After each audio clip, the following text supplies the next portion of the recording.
Hi అండి. ఎలా ఉన్నారు? ఈరోజైతే ఎంతో చేదుగుండే కాకరకాయని ఇష్టంగా తినేలాగా కాకరకాయ ఫ్రై అయితే చేయబోతున్నాను.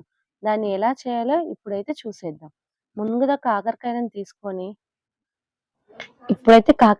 తీసుకొని బాగా శుభ్రం చేసుకొని, దాని కొసలని అటు ఇటు కట్ చేసుకున్న తర్వాత, నార్మల్‌గా కాకరకాయని ఎప్పుడు కట్ చేసేలాగా రౌండ్‌గా కాకుండా, ఇక్కడ ఈ ఫ్రైకి మనము నిలువుగా కట్ చేసుకోవాలనమాట.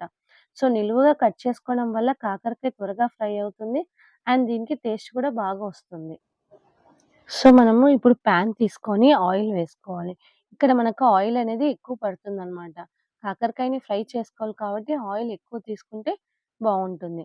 సో, ఆయిల్ తీసుకున్న తర్వాత ఆయిల్ వేడెక్కాక కట్ చేసి పెట్టుకున్న కాకరకాయని అందులో వేసుకొని బాగా ఫ్రై చేసుకోవాలి. ఇక్కడ మనకు కాకరకాయ అనేది బ్రౌన్ కలర్‌లోకి చేంజ్ అవ్వాలనమాట. సో, అంతవరకు ఒక 5 మినిట్స్ దాన్ని ఆయిల్‌లో ఫ్రై చేస్తూనే ఉండండి. దాన్ని బాగా కలుపుకుంటూ ఫ్రై చేసుకొని దానిని కలర్ చేంజ్ అయ్యేంత వరకు పెట్టుకోవాలి. సో, ఇప్పుడు చూడండి మన కాకరకాయ అనేది బ్రౌన్ కలర్‌లోకి చేంజ్ అయిపోయింది.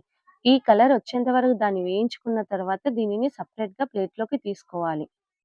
ఇప్పుడైతే మిక్సీ జార్ తీసుకొని అందులోకి కట్ చేసి పెట్టుకున్న ఎండు కొబ్బరిని, ఒక గుప్పెడు ఎల్లిపాయలు, టేస్ట్‌కి తగ్గట్టు సాల్ట్ అండ్ టేస్ట్‌కి తగ్గట్టు కారం.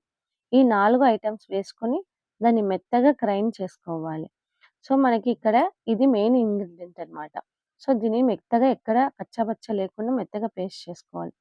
తర్వాత మరొక పాన్ తీసుకొని అందులో కొంచెం ఆయిల్ వేసి, ఆయిల్ వేడయ్యాక పోపు దినుసులు వేసుకోవాలి. ఆ తర్వాత ఎండు మిరపకాయలు, ఆ తర్వాత ఒక ఇప్పుడు ఆ పోపు దినుసులు వేగాక అందులోకి ముందుగా కట్ చేసి పెట్టుకున్న ఆనియన్స్, ఒక రెమ్మ కరివేపాకు వేసుకొని బాగా వేయించుకోవాలి. ఇది కూడా ఇక్కడ ఆనియన్ మనకి బ్రౌన్ కలర్‌లోకి చేంజ్ కావాలన్నమాట. సో, బ్రౌన్ కలర్ చేంజ్ అయ్యేంత వరకు దాన్ని బాగా వేయించుకోండి. చూడండి ఇప్పుడైతే ఆనియన్ బ్రౌన్ కలర్‌లోకి చేంజ్ అయింది. ఆ తర్వాత ముందుగానే మిక్సీ జార్‌లో మిక్స్ చేసి పెట్టుకున్న మిశ్రమాన్ని ఇందులో వేసుకొని, అది కూడా ఆయిల్‌లో పచ్చి వాసన పోయేంత వరకు వేయించుకోవాలి. ఇలా వేయించిన తర్వాత ఇందులోకి ముందుగా ఫ్రై చేసి పెట్టుకున్న కాకరకాయని కూడా వేసుకోవాలి. కాకరకాయని వేసుకొని, ఆ మిశ్రమం కాకరకాయ పట్టేంత వరకు బాగా కలుపుకోవాలి. ఆ మిశ్రమము ఈ కాకరకాయ అనేది 2 బాగా మిక్స్ అవ్వాలన్నమాట. సో, ఎక్కడ అనేది అది మిశ్రమంలాగా ఉండిపోకూడదు. 2 బాగా కలవాలి. అలా బాగా కలిపిన తర్వాత దీనిని ప్లేట్‌లోకి సర్వ్ చేసుకోండి. సో, వేడి వేడి అన్నంలోకి కానీ, రొట్టెలోకి కానీ, చపాతీలోకి కానీ ఈ కాకరకాయ ఫ్రై చాలా బావుంటుంది. మీరు కూడా మీరు ఇంట్లో ట్రై చేసి ఈ కాకరకాయ ఫ్రై ఎలా వచ్చిందో నాకు కూడా కామెంట్ చేయండి. మీకు ఈ వీడియో నచ్చినట్టయితే please share, like and subscribe my channel. Thank you.